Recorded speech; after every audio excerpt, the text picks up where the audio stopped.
Kevin Allen of USA Today, the NHL columnist and NHL insider, joining me here on the show. How are you, Kevin? Doing great, Rich. Thanks. Okay, so walk me through why this happened. Well, I mean, it was talked about for most of the season. It was just expected that this would be Barry Trotz's last season. There appeared to be a fracture between management and Trotz. We found, as we just recently found out, he had a contract extension, but only if he won the Cup. And I think that was the issue when we got to the end here. His associate coach, Reardon, has a contract extension. It looked like the Capitals were preparing for life without Trotz. But when the season was over, Trotz did say, I want to be back. And everybody went, well, maybe they can figure it out. And the other issue here, and this is an important one, since Barry Trotz signed his contract, the price of poker for coaches has gone way up. And now, the top coach, Babcock, is paid $6.25 million, and Joe Quenneville in Chicago is at $6 million, and Claude Julien in Montreal is at $5 million. And the extension that Trotz had on his contract would be for 1.5 he made before, and then a modest increase believed to be about $300,000. So it was $1.8 million. So I'm sure if the Capitals would have said, we'll pay you in the neighborhood of all the other top coaches, he probably would have stayed. But they apparently didn't want to do that. They wanted him to stick by the original contract. And to me, the fact that they didn't extend him before said that they were sort of ready to move on, and for whatever reason. And I think it was sort of a respect issue for Barry Trotz. Why didn't they extend him a year ago?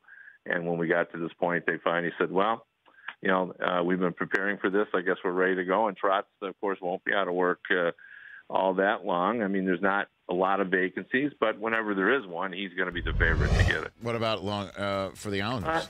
It's possible. I mean, that's Lou Lamoriello's history, to take high-profile coaches, but, I don't know how far into the process Lou is. Has he already, have someone in mind? So I don't know where we are on that one yet. It's sort of too fresh, but, it's also not out of the realm of possibility that a GM will look and say, hey, my guy's on the bubble.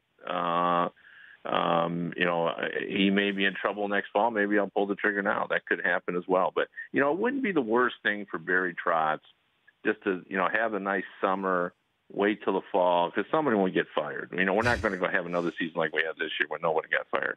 And he'll be right there sort of waiting in the wings. And last time when he got fired by Nashville, he signed immediately and really didn't have any time off. And so probably wouldn't be the end of the world for him either, because he's a hot free agent right now. Like, he is so well respected within the hockey. Well, Kevin Allen, USA Today here. Look, I understand. That many people in the sports management world, including the TV sports management world, they're leverage junkies. If they have the leverage, they're going to exact it. If they don't have it, they'll seek it out. But isn't there some form of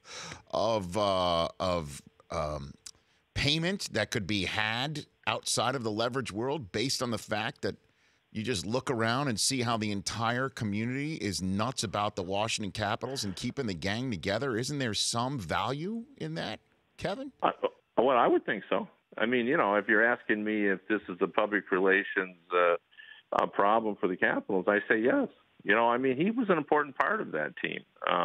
And I think the players understood. Like, the players are the real losers here.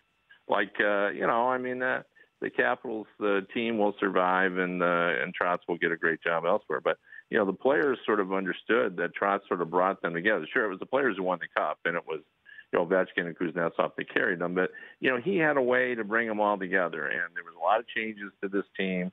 A third of the roster was turned over from the previous season, and he sort of figured out how to get them all on the same page. And it took a while. Like, they struggled for a lot of the season, and then late in the season they kind of came together. And you could sense during the playoffs, just the way Ovechkin spoke, that he understood that Trotz was playing a role in this, and that there was something special about the chemistry that everybody had together, including the coach. So, the guy, if they do indeed give the job to Reardon, he's under tremendous pressure, because how do you duplicate, what the Capitals, did this season. Like, it was going to be hard enough with Trotz there, and now, boy, it just seems impossible. Yeah, and then you got the Western Conference finalists. Like, how you've already set the bar pretty high 1 year in with Vegas, right? I mean, the worst job in all of sports will be the general manager of the Seattle expansion team. Like, how do you follow up what George McPhee did in Las Vegas? Like,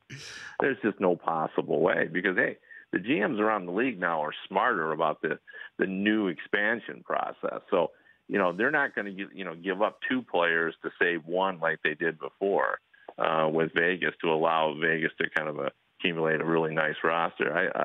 I pity the poor general manager of the Seattle expansion team that will be coming down the pike here pretty quick. So would it be, so if I want to just say maybe the NHL's on a roll, let's take Seattle in next year's Western Conference Championship, right?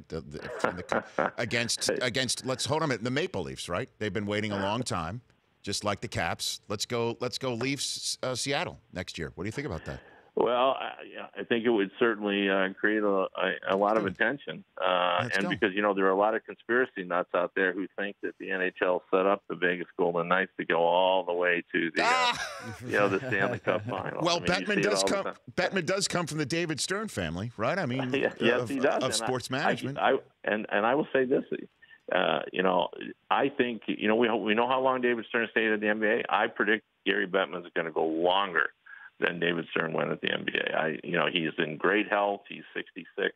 He's going to go into his mid-70s. That's my prediction. Kevin Allen of USA Today. All right. The story of Mike Hoffman, for those who might not know because they're not paying attention to what's going on in Ottawa, can you lay it out, what went down here with Mike Hoffman and the Ottawa Senators, and why he was traded, Kevin? Yeah, I mean, it's pretty simple, really. I mean, Mike Hoffman's fiance was accused by Erik Karlsson's wife of harassing her on social media, making some very, very derogatory, comments about her, some really hideous comments under a pseudonym. And, basically it's come out she asked for, in the Canadian version, of a protection order from her. And apparently this has been going on for a while, and so now the question is why didn't the Senators nip this in the bud a lot earlier? It was pretty clear when this all came out that Hoffman was going to have to be traded. And so today he was traded to the San Jose Sharks, but the Sharks really didn't want him. They just wanted to flip him to the Florida Panthers because the Panthers and the Senators couldn't agree upon a deal. But they wanted to give up draft picks. The Sharks wanted draft picks. They wanted to get rid of Michael Bodker, who is not the same level of player that Hoffman is, but Hoffman obviously has been devalued by the controversy. So the Senators lose in terms of they didn't get full value for Hoffman.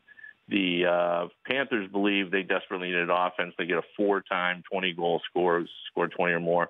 And the big winner, of course, is the Sharks, who clear up a bunch of cap space and get 4 draft picks for getting rid of a guy that they can live without in Michael Bodker. Well, I mean, so I guess the question is, you've got the captain of the Ottawa Senators accusing Mike Hoffman's fiancée of cyber stalking, and how will that sit in the Panthers locker room?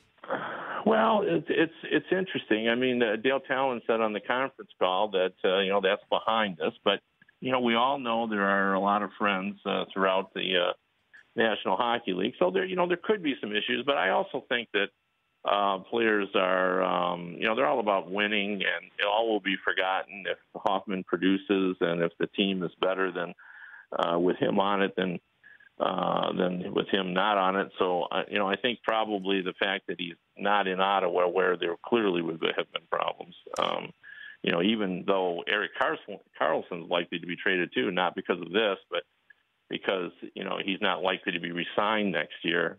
Senators don't really want to pay him more than $10 million, so they may trade him this week as well. So both players could end up being on different teams. Kevin, appreciate the time. We'll chat throughout the offseason, and then when puck drops, we'll reach out again. Thanks for the time. Always a pleasure, Rich. You bet. That's Kevin Allen of USA Today. The Rich Eisen Show, weekdays at noon Eastern on Audience.